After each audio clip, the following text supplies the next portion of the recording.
Bitcoin, the most decentralized, trustless cryptocurrency in the world. Its immutable ledger is unhackable, but will it always be that way? Well, Google just announced a new quantum computer that can change everything and perhaps pose a major threat to the Bitcoin network.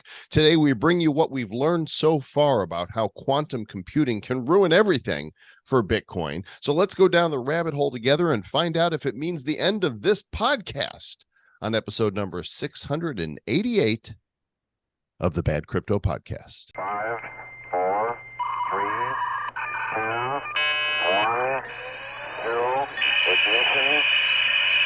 Who's bad?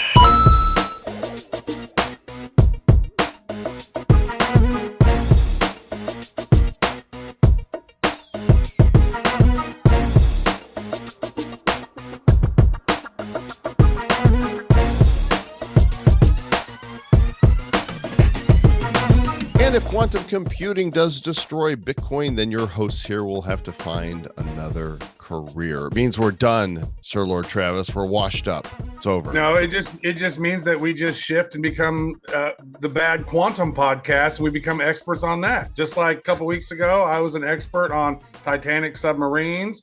This week, I know all about Instagram threads. So, just...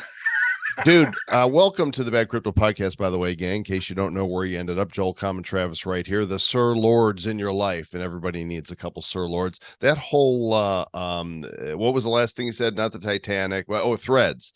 Yeah. I'm already out. I'm seeing how much data they have access to, how much permission you're giving Zuckerberg. It is more spyware than anything I've ever seen before. And people are just like, okay, here, Mark, we trust you. Yeah, they're like, oh, we don't want to give this billionaire Elon Musk any money. We're going to go over here to Threads, which Mark Zuckerberg owns Facebook, Instagram, WhatsApp, Oculus, and now Threads.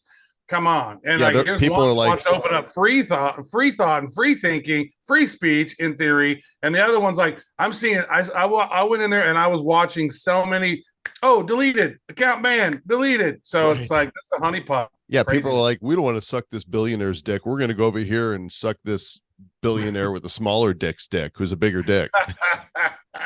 Dude, but he posted photos I saw yesterday on Instagram. Zuck's all swole. He's been working with like some jujitsu shit. So if they ever do have a cage match, it's going to be hilarious. Well, Musk will bring rockets. I mean, it needs to be like Terminator style, right? They need to be fully outfitted as Iron Man. And then Zuck is wheeled out in a stretcher because the rocket exploded on him or something. I don't know. It's just crazy. It's a crazy world out there, folks. But that's not necessarily the topic of the day. That's just a little bit of banter that we have going on. No extra charge for the banter. Yeah. So you went down a rabbit hole here this week as you discovered there was breaking news from Google that they have developed and will soon be releasing a new quantum computer. And people in the crypto world are going, wait, does this mean that all of a sudden the Bitcoin network will be hackable? So tell me what you discovered. So I've been using an app called Feedly, and Feedly really brings to the surface a lot of top articles. And if you don't use it, you can utilize it and find some really great stuff. You can segment information. I got a crypto segment. I have an AI segment, and I'm just looking for interesting components around technology and this sort of emerging world that we're in. And this surfaced from the Telegraph talking about how this actually popped out about a week or so ago, where Google, they've claimed to prove its supremacy over conventional computers with their new quantum computer. And what they're saying is this quantum computer can instantly make calculations that would take the very best top of the line supercomputers of today 47 years to do, that it can do in a second. And so I started going, well, wait a second. If they're able to start doing that and start, creating these super powerful computers, and then we already know what's happening with AI with existing supercomputers, like how does this impact Bitcoin, Joel? How does that impact that 256 SHA encryption that we've been told is flawless and unbreakable, and it would take a billion, million, hillion, trillion, quadrillion years to break it? And now we're talking about how that's maybe flipped on its head. Well, it destroys the network, right? It brings the value of Bitcoin down into the dirt because it's no longer usable, right? If it can be hacked and taken, I mean, you've got all these Bitcoin that are lost out there, right? That nobody's got claim to because they can't get it. So if somebody comes along and claims 4 million Bitcoin, all of a sudden that's the end of the network. You've destroyed it. People will sell what they're able to take and crash it, and it's done. Yeah. So back in 2019, Google released a quantum computer that had 53 qubits, Qubits. I don't even know what a qubit is. I thought that was that little guy in the video game. Yeah. Oh, that's Qbert. Qbert. Oh, Never that's mind. qubits. Those are a little different. Qubit is like, I think, a fuck ton of computing power or something. 241 million times more powerful than the 2019 machine. Not 241 times more powerful, 241 million times powerful. Yeah. So, I mean, I don't know. I'm pretty optimistic. We've always been like, yeah, Bitcoin's the one, it's the winner. And I'm like, okay, and I'm down with that. And then I've had this question multiple times over the year, Joel. I remember when we were in Paris, France for the Paris Blockchain Week, and then we were on our way going over to that stadium, that soccer stadium. We're having that dinner and thing over there. Mm-hmm. I actually rode in an Uber over with this dude who was a quantum computer guy. And so I asked him, and I said, what is going to happen when quantum computers get so powerful that they could crack the encryption of Bitcoin? And he goes, well, what would ideally happen would be Bitcoin protocol would be modified by the Bitcoin core developers, and they would preemptively prevent that from happening. And I said, okay. So I go, so what are the odds? He goes, it's very low that would even happen. So yesterday I tweeted out about this, Joel. I was like, okay, because I wanted to get the conversation, at least thinking about it, because once I read that, it sort of spurred some of my previous thinkings around that. And so I tweeted out about that. I said, okay, so here we are with this, quantum computing that can do this and that and that and this. I said, I don't even know who the experts would be to listen to on the topic of quantum computer cracking Bitcoin's encryption. I go, at Nick Szabo 4, at Adam 3 US, at Lop. Do you have any resource for us plebes to read up on the topic? And then Jameson Lop, he sent me over this article. Here's why quantum computing will not break cryptocurrencies. And you can pull that article up. And I looked at it and I go, dude, this is from fucking 2020. If we just now have a new quantum computer that comes out that's 241 million times more powerful than the one in 2019, then that potential article is, moot, which would bring it to me, Joel, is like, damn, if Jameson Lop, one of the top sort of minds in OG Bitcoin and developing it, is feeling complacent around this and just haphazardly sending me an article from 2020.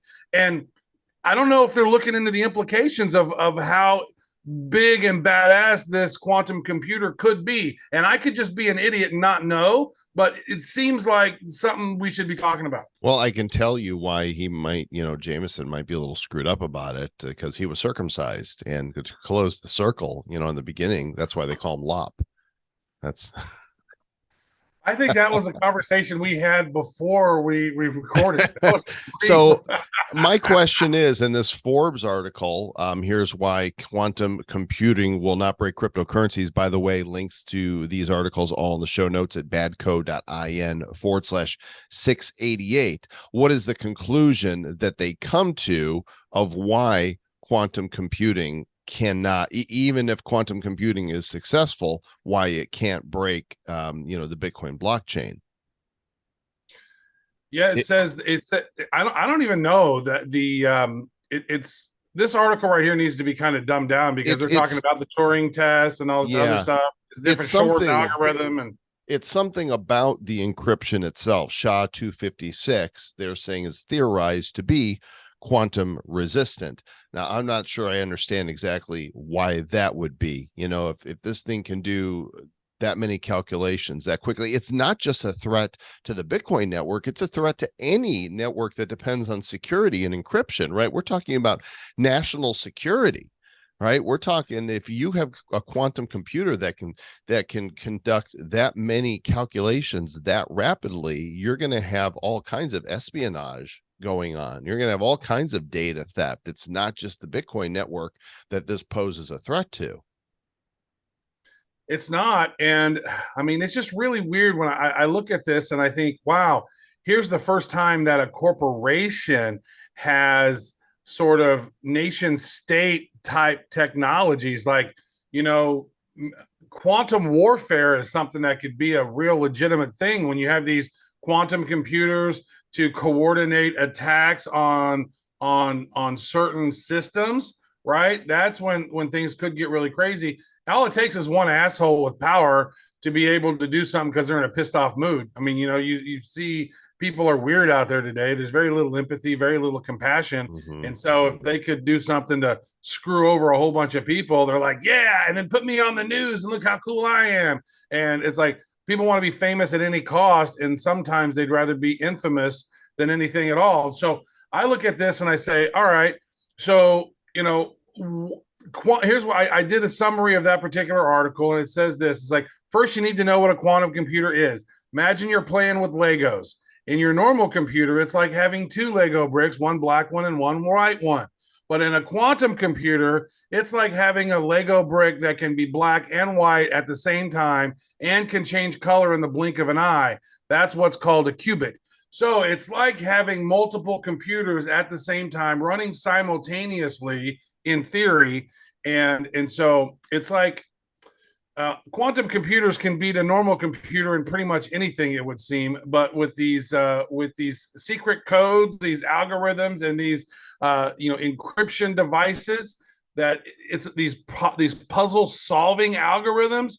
You know, if you have a really big quantum computer, you could potentially crack those things, it would seem to me. So it's kind of scary.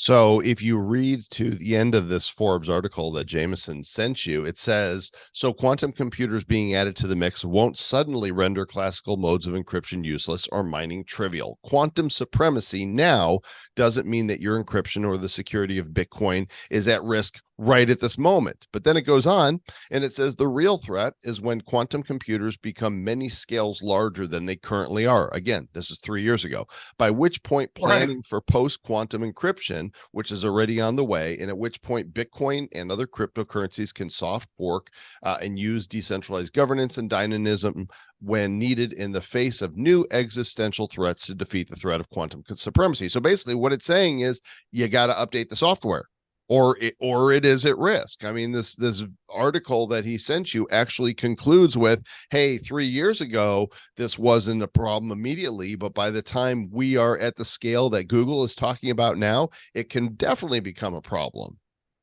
Mm-hmm. So it looks to me that what we're talking about then is this post-quantum cryptography. What are those standards going to be, and how is that going to be implemented into the Bitcoin blockchain, right? Because if that protocol gets cracked, and then, you know, that could be really helpful if everything was on the up and up and we're like, hey, quantum computer guy thing, I lost 55 Bitcoin back in 2011, 2012. Is there any way you can help me get those?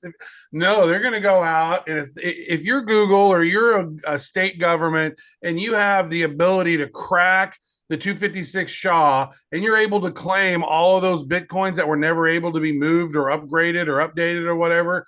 Now imagine if you have 4 to 6 million Bitcoin and you own, 25 to 30% of the entire network, dude, that's nuts. Like that's like some James Bond shit. You know what? We're going to talk to a guy who has a better grasp on this than we do for next week's show. You can consider this part one, where we're just going down the rabbit hole, but we want to talk to somebody that's way smarter than us, way more informed, that has info. Tell us about this gentleman that we're going to be bringing on. Yeah, so this dude, he engaged with me on my conversation about this on Twitter. His name is Pierre-Luc. He's the founder and CEO of a company called Poly Group, and he's into quantum physics, AI, blockchain, and society. And he's a pretty interesting dude. And so let's have him on and have a conversation, because what's happening with quantum computing, I mean, it's not here. We don't have access to it. Regular people don't have access to quantum computing. However, really big tech corporations are becoming more quantum compute savvy, and some of the tools they have they're going to be able to start doing some stuff with them, which is only going to make them more powerful. So I think it'd be a good idea to have this dude on the show. I don't know anything about Poly Group, and it's not a paid thing. It's just, here's a dude who is one of the top minds in quantum science and cryptography, and he's going to have some insight. He said that with the new technologies, that Bitcoin's current encryption could be cracked in about 10 minutes, is what he said. My gosh. So we're looking forward to speaking with him. That'll be next week's episode. This is a short episode because our quantum brains got to work and we condensed about 60 minutes worth of content in about, 15, 20 minutes for you. This was about 37 qubits worth of information. And it's way quicker now. We're becoming less bad. I think it's actually decent. We're going to be not so bad Crypto Network. By the way, also next week is our 6th anniversary of this show, Sir Lord Travis. Can you believe that? 6 years of badness. Yeah. So that'll be good. We'll have some dude coming on chatting about quantum computing and Bitcoin at our 6th anniversary. So that's not going to be too shabby at all, huh? Maybe we'll the show after that. Maybe that'll be our official celebration, because I don't want to delay having this guy on. Yeah, we're going to interview him tomorrow, so we could probably release that next show probably on Monday, and then on Tuesday maybe we do a Twitter space. That could be kind of fun. And invite. I don't mind doing Twitter spaces. I've been enjoying them. Have our two fans on. Yeah, we have a couple of our fans. Everybody left to go to Threads anyway, so.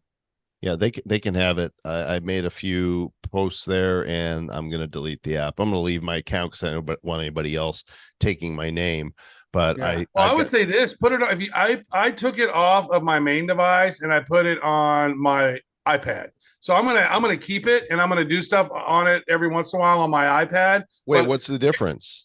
Does it not have access? They're not going to have access to all your health data, and they're not going to have access to, because basically I don't know how you have your iMac set up. I have my iMac set up a little different than my main device. And so they're not going to be able to pull a bunch of information from it. However, what people are talking about that they have Threads on, there's so much surveillance and shit going on that app that it is sucking their batteries down very quickly. And so I think, who would have thought that all that tracking shit, they want to know, not only do they want to know all your online purchases, every website in your browser history on any browser that you've been in, they want to know your political stance, they want to know your religious stance, they actually somehow get access to your credit score, they get access to all your health data. Like, who would willingly give this information to anyone? And then Threads is just pulling it. And then they say, oh, by the way, if you want, you can't really delete your data or delete your account unless you delete your Instagram account. So it's just there's some really bullshittery going on. And I come back to this tinfoil hat, Joel. Back in February of 2004, the very day that Facebook was created was the very day that DARPA shut down their LifeLog project. Coincidence. And so, total coincidence, right? Well, then you look at LifeLog and what they wanted to do. They wanted to be able to gather what they literally said as threads of information from all the users, everywhere they go, everywhere they've been, the places they visited, blah, blah, blah. And then look, and what happened was the VCs of the deep state basically helped fund Facebook, got it through all the big, Harvard and Yale and all those Ivy League schools first, and then proliferated it over to Stanford and everywhere else. And now look at it. They got fucking Instagram, WhatsApp, all your virtual reality with the Quest and Oculus. And now it's just unbelievable the amount of data. And so I look at this as how they become one of the most powerful companies in the world. How have they done that?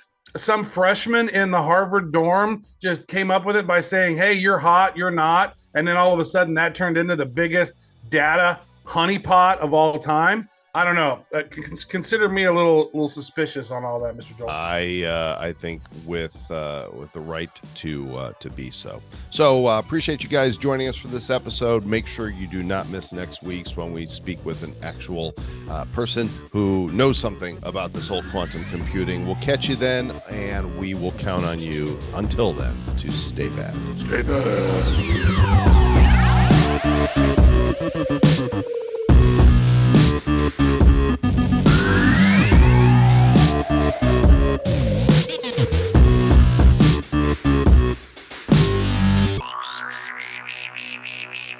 Who's bad? The Bad Crypto Podcast is a production of Bad Crypto LLC. The content of the show, the videos, and the website is provided for educational, informational, and entertainment purposes only. It's not intended to be and does not constitute financial, investment, or trading advice of any kind. You shouldn't make any decisions as to finances, investing, trading, or anything else based on this information without undertaking independent due diligence and consultation with a professional financial advisor. Please understand that the trading of Bitcoins and alternative cryptocurrencies have potential risks involved. Anyone wishing to invest in any of the currencies or tokens mentioned on this podcast should first seek their own independent professional financial advisor.